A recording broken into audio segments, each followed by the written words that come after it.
In 2024, 23-year-old mom of one, Brianna Winston, was viciously murdered by way of strangulation and then set on fire. The perpetrator was a married man who had deceived Brianna into dating him. When she confronted him about his marital status and infidelity, he viciously and heinously ended her life. He placed her body into a suitcase and drove to an unidentified man's house, where her body was placed into a burn barrel, doused with accelerant, and set on fire. Brianna's body was burned for hours until just skeletal remains were left. A shovel was then used to break down Brianna's bones in an attempt to speed up the burning process, after which a portion of Brianna's remains were disposed of along Interstate 40 in Tennessee. Another portion of her remains was dumped in a cemetery. In July of 2024, 26-year-old Shakia Allen was chased down and shot to death by a man identified as being her ex-boyfriend in broad daylight outside of her apartment complex in front of multiple onlookers. The perpetrator who brazenly stole her life is still at large. In September of 2020, 27-year-old highly driven and ambitious Barbara Tomei, an immigrant to the U.S. from Ghana, who held a Bachelor of Science in Business Administration and Finance, and was in pursuit of a Master's of Science in Marketing, was shot to death in broad daylight by a man to whom she was married. A man known to be a self-proclaimed prophet of God, who pastored a congregation in Florida. Prior to shooting Barbara to death in the parking lot of her place of employment, he was videoed threatening to kill her. Leave! We didn't have nothing on it. We came to Can I promise you something? Promise me. If I don't kill your sister, then me, I am free. In the video, the brother of the deceased indicated that the perpetrator assaulted Barbara multiple times. Even upon the insistence of her brother to call the police and make a police report, Barbara declined and even tried to shield the perpetrator, never once thinking that he would one day make good on his threat. What do these women have in common? Not only were the men who heinously stole their precious young lives, their intimate partners, their boyfriends, their husbands, they were all Black men. How peculiar that not even one of these heart-wrenching stories were enough to elicit the worldwide outrage precipitated by George Floyd's death. Even more startling is that, in fact, there were zero protests in Brianna's, Shakia's, or Barbara's names. There are certain unfettered and unmitigated truths, however hard to hear, that must be said and hopefully eventually understood. And I would like to preface these truths with a quote by Arthur Schopenhauer. All truth passes through three stages. First, it is ridiculed. Second, it is violently opposed. Third, it is accepted as being self-evident. End quote. The unmitigated truth is that the vast majority of Black men do not have a sense of propriety as it relates to almost every aspect of life, especially when it concerns women and children. They lie, cheat, steal, and kill without thinking twice, as evidenced by their astronomical rates of criminality, their extremely low marriage rates, and if they happen to be married, very seldomly do they value the sanctity of marriage, and they have a propensity to have multiple partners, multiple children with different women from different communities, thereby creating broken homes wherever they step foot. They are not men who value women, children, honor, family, hard work, and life in general, and most especially the lives of Black women. Globally, Black women are disproportionately affected by femicide. In 2022, of the 48,000 women killed worldwide due to gender-based violence, nearly half were African women. For a more accurate number, 20,000 African women were killed by African men in 2022. The numbers have only risen since then.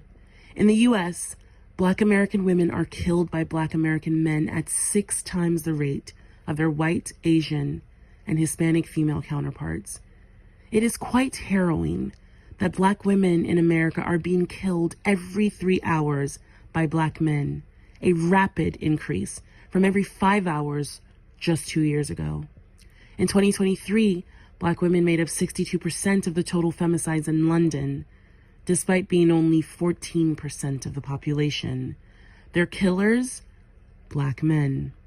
The unfettered truth is that trenchant misogyny is a permeating aspect of Black culture, which in turn has deadly consequences for Black women, and by extension, the children they bear.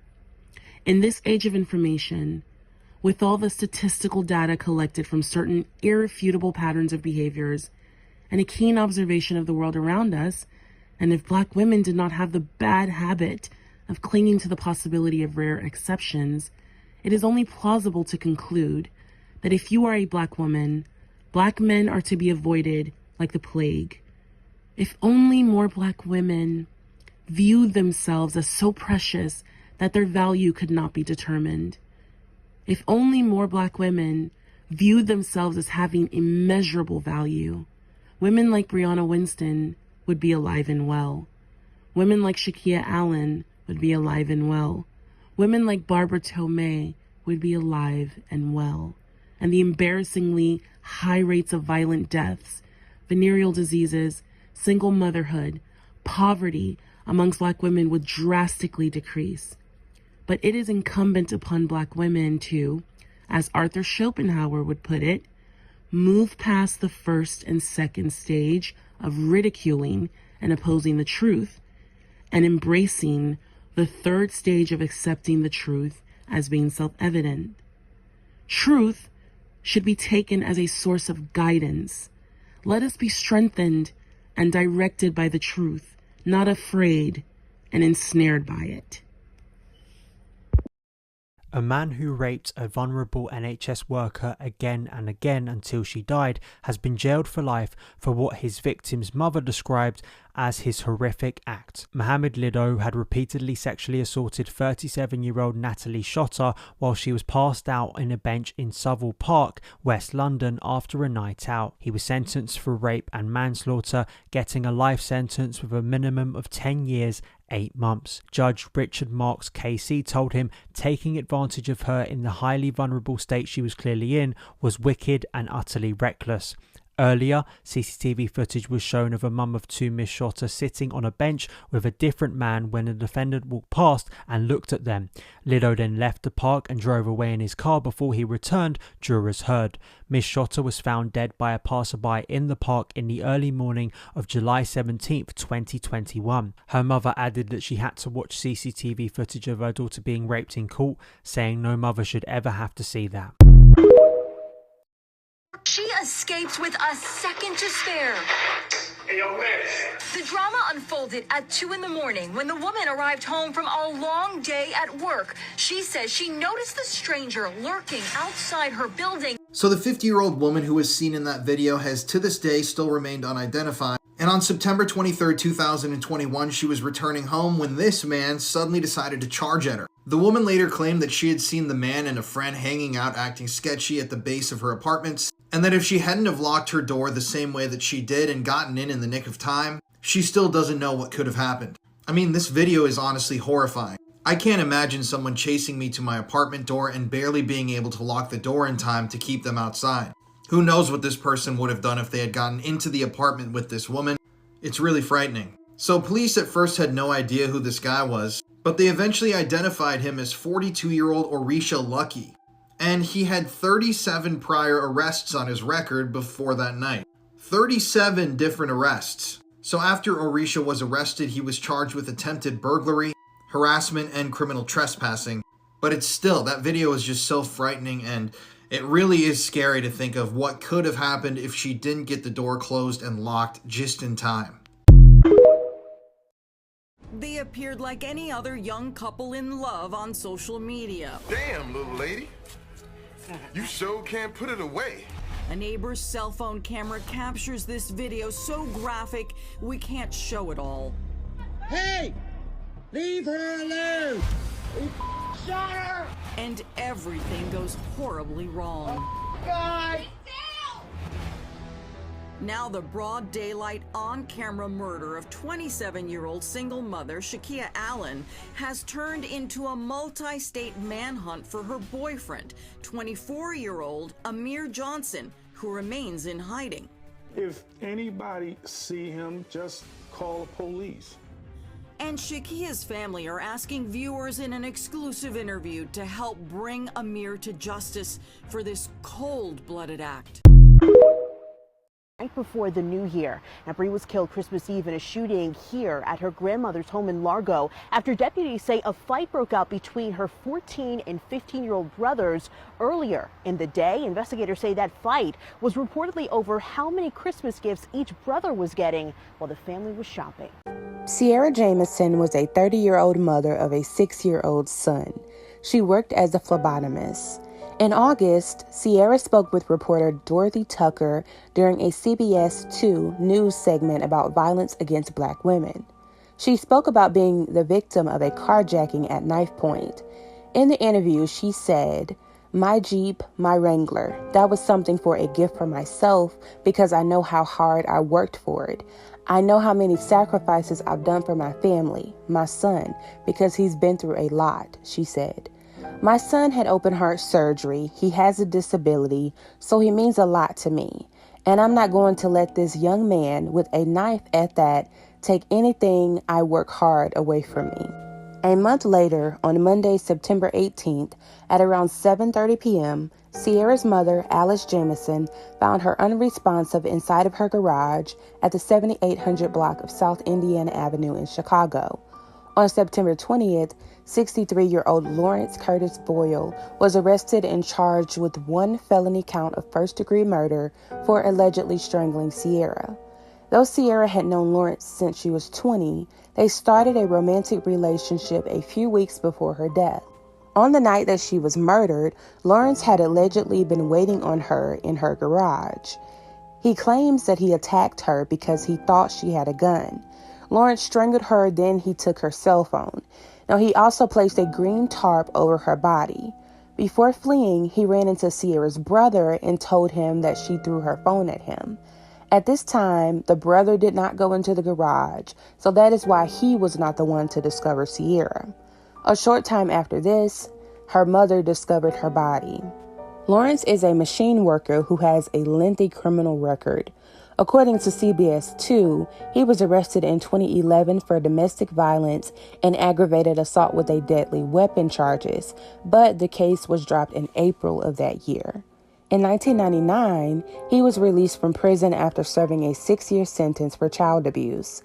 He also served 2 years for breaking and entering and had a misdemeanor conviction for assaulting a woman. A man who raped a teenager outside of a library appeared in court to appeal his 65-year prison sentence. Kendrick Morris was found guilty of a vicious attack on a teenage girl which left her paralyzed and blind. Morris was originally sentenced to 65 years without the possibility of parole. However, he went to appeals court as he thought the sentence was too harsh, considering he was a teenager at the time of the incident. Since Morris was 16 when he committed the crime, he believed he should be eligible for parole at some point. However, the judge did not sympathize with Morris, and instead sentenced him to life in prison. This was not the first Morris had committed, and this played a big factor in the judge's decision, as well as the fact Morris was armed during the attack. On the evening of Thursday, October 19th, 34-year-old Shantae Atkins was having an argument with her 35-year-old husband, Chantel Atkins. She called her parents, and they were en route to come to her home to help her out. But at some point, Chantel got a rifle and shot Shantae before shooting himself in the chest. When police arrived at the home at 530 Fulton Street in Daytona Beach, Florida, they found Shantae near the front door. She was pronounced dead at the scene. Now, Chantel was found in the front yard, and he was transported to the hospital for treatment. As of Friday, he was in stable condition, but he has been charged with first-degree murder for the death of his wife. The investigation is still ongoing. The sources used for this video were the Daytona Beach News Journal and Fox 35.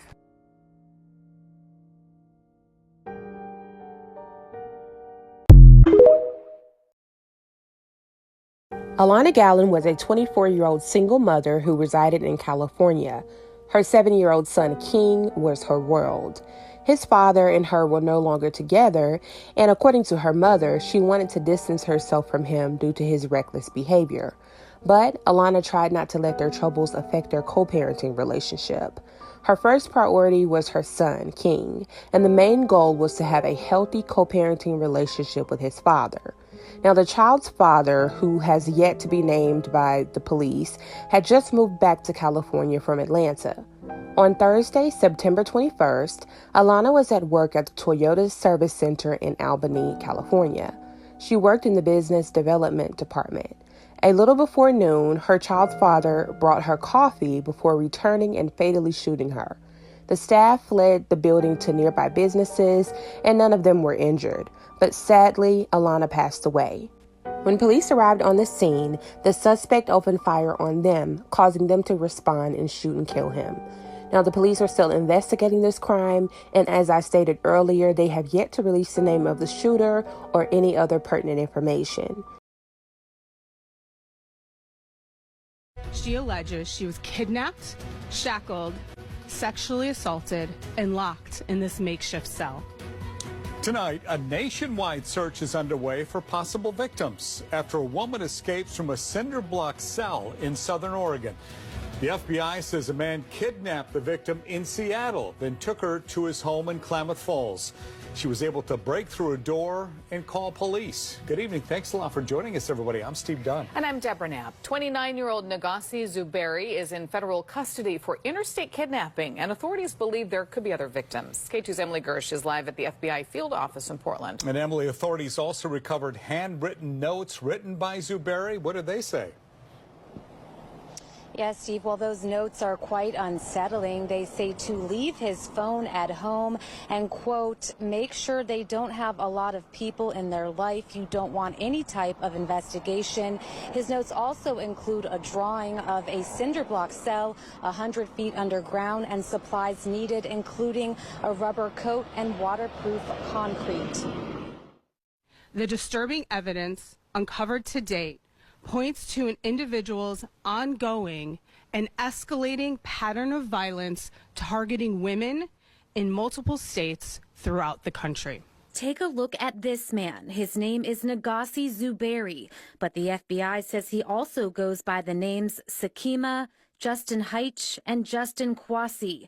The 29-year-old is in federal custody for interstate kidnapping after a Washington woman escaped his home in Klamath Falls, claiming she was kidnapped, sexually assaulted, and locked in a cinder block cell. According to the complaint, the woman fought for her life, beating the doors and the walls of this cell with bloodied hands. Here's how it unfolded. On July 15th, around midnight, authorities allege Zuberi solicited the woman for prostitution in Seattle, pretended to be an undercover police officer, and showed her a taser before cuffing her hands and ankles. The woman said during a 7-hour drive to Klamath Falls, he pulled the car over and sexually assaulted her. After arriving at his home, he then locked her in a makeshift cinder block cell in his garage. After several hours, the woman was able to break the door open, grab the handgun he left in his car, and flag down the first motorist to call 911. Authorities called her actions heroic and said her will to survive may have saved other women from a similar nightmare. If she didn't do what she did, we wouldn't be here today, and Mrs. Zuberi would not be in custody. The FBI says after a 45-minute standoff in a public parking lot in Reno, Nevada, police were able to capture him. He's now being taken to Oregon by U.S. Marshals to be charged in federal court. The FBI says they believe there are more victims linked to him. They are asking them to come forward. Victims may know Zuberi by the name Sakima, and it is believed he may have used several different methods to gain control of his victims, to include drugging their drinks and impersonating a law enforcement officer. The FBI has already linked Zuberi to 4 other sexual assault cases. If charged with interstate kidnapping, he faces a maximum sentence of up to life in prison. Live in Portland, Emily. Marquisha Williams was a 29-year-old mother of 4 children who lived in St. Louis, Missouri. Her aunt, Sandy Bagley, describes her as a very sweet, calm, and nice person. She loved her children dearly, and Marquisha was just a joy for everyone to be around. Her family became suspicious when, on December 20th, she failed to pick up her children. Security video footage showed Marquisha and her ex-boyfriend and father of her children, 31-year-old Trenton Ivy, dropping off their 2-year-old son at a daycare center earlier that morning. So according to Marquisha's aunt Sandy, the baby was crying in the video footage, and she says that the scene just looked stressful, and it was possible that Marquisha and Trenton had been arguing that morning. Marquisha was last seen in her 2020 Jeep Compass with Trenton. 2 days later, on December 22nd, Trenton was arrested in Wisconsin for unrelated charges that included a dangerous weapon, resisting arrest by an officer, and fleeing from an officer in a vehicle. He was driving Marquisha's Jeep when he was arrested. Police confirmed that Marquisha's personal items, along with blood and biological material, were found in the vehicle. During his post-Miranda interview, Trenton admitted to having a physical altercation with Marquisha before killing her in St. Louis, then dumping her body in Illinois. Marquisha's body was found on Thursday, December 28th. Trenton Ivy has been charged with first-degree murder. The sources used for this video were People Magazine, NBC News, and Fox 2. Tanisha Crawford was a mother of 4. She was also pregnant with twins, as you can see here in the post that she made on Facebook. Around 2 a.m. on Sunday, November 22nd, an argument ensued between Tanisha and her 27-year-old boyfriend, Karan Roby. Several hours earlier, Karan and Tanisha were at a gas station near 73rd Street and Capitol Drive in Milwaukee, Wisconsin.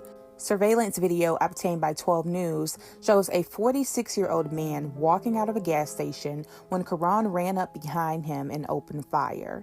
The victim was left injured near the gas pump.